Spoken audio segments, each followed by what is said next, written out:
A másik pedig az, hogy amiről már tegnap is beszéltünk, a két iskola közötti különbség, amit rövid lenne rá az idő ecsetelni, mert nagyon sok apró momentum van, de csak a két különbség, a torna és az erősítések, tehát a gimnasztika és az úszásban lévő különbségek teljesen mások a Szécsi iskolában, mint a Nagy Józsinál. És egy 27 éves versenyzőnek, aki már elért mindent, ezekhez a körülményekhez az alkalmazkodás sokkal, de sokkal nehezebb, és a terhelés megváltozása is okozhatja ezeknek a betegségeknek a kiváltását. Kovács Ágnes a képen. Ez azt jelenti, hogy a 100 női mell döntője következik. Kovács Krisztina ott volt, már bemutatták az egyes pályán, mellette Brigitte Bekiu Belgiumból, a 3-ason Alicia Pecák Lengyelországban, a 4-esen Kovács Ágnes, aki a legjobb idővel került be, egyedül ő úszott 1:09 alatt, és toronymagas esélyese a számnak, és nagyon reméljük mind a ketten, és gondolom az önök nevében is beszélhetünk, hogy az idei Európa-bajnokság első aranyérmét meg fogjuk most már szerezni.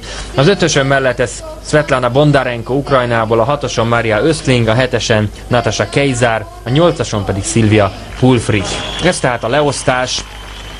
A 4-es pályán Kovács Ági, az 1-esen Kovács Kriszta, és nagyon reméljük, hogy az első igazán fényes érem, sőt az első érem itt az Európa-bajnokságon nem sokára megszületik. Nem véletlenül mutatják Kovács Ágit, az abszolút favoritja a számnak.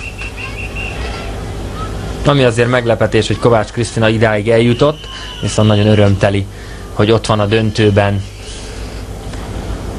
Nyilatkozta tegnap, de majd ezt a rajt után elmondjuk. És lehet, hogy majd az egészet, amikor vége van a versenyszámnak, akkor mondjuk el, most figyeljünk, hogy mi történik a medencében, tehát alulról a 4. Kovács Ági. Fekete sapkában. És hogy őt mutatják. Ott van középen, nagy hun felirattal az oldalán, a sapka oldalán, és már most Kovács Ági elől van, és 50-hez közeledve ő fog elsőként fordulni, körülbelül fél testhossz az előnye Svetlana Bondarenkóval szemben, aki egyel fölötte van fehér sapkában.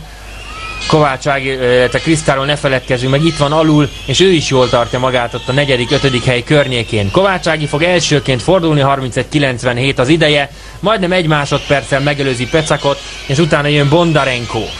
Az 50-es részidő nagyon erős, tehát ebből még nem azt mondom, hogy világcsúcs, de Európa csúcs is lehet. Viszont nagyon kell figyelni Áginak, hogy Bondarenkót ne engedje magára föl, mert az ukrán lány egy óriási hajrába kezdett bele. Kovács Ági továbbra is az első, és nagyon úgy néz ki, hogy meg lesz az első EB aranyérmünk. Nem tudom elképzelni, hogy innen most már... Most hajrázik. És ez a ritmusváltás egyszerűen fantasztikus. Kovács Ágnes, Európa-bajnok, az ideje 1:08:75, Kovács Ági pedig itt jön be alul, illetve Kovács Kriszta itt jön be alul, de a győztes itt van a képernyőn. És ahogy azt várni lehetett, Kovács Ágnes megnyerte a 100 női mellett. Hát ő volt a favorit, nincs erről mit mondani.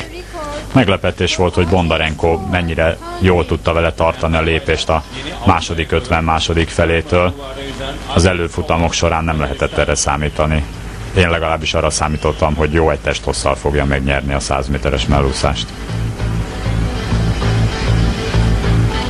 De lehet, hogy annyi is lett a végére. Minden esetre az a ritmusváltás az szenzációs igen, ezt volt. akartam most mondani, hogy az nagyon profi volt. Akkor tiéd a terep mindentől kezdve, hogy ez a ritmusváltás. 1:08:75, 1:09:33, Kovács Krisztina pedig a 6. lett végül, ami szép teljesítmény tőle.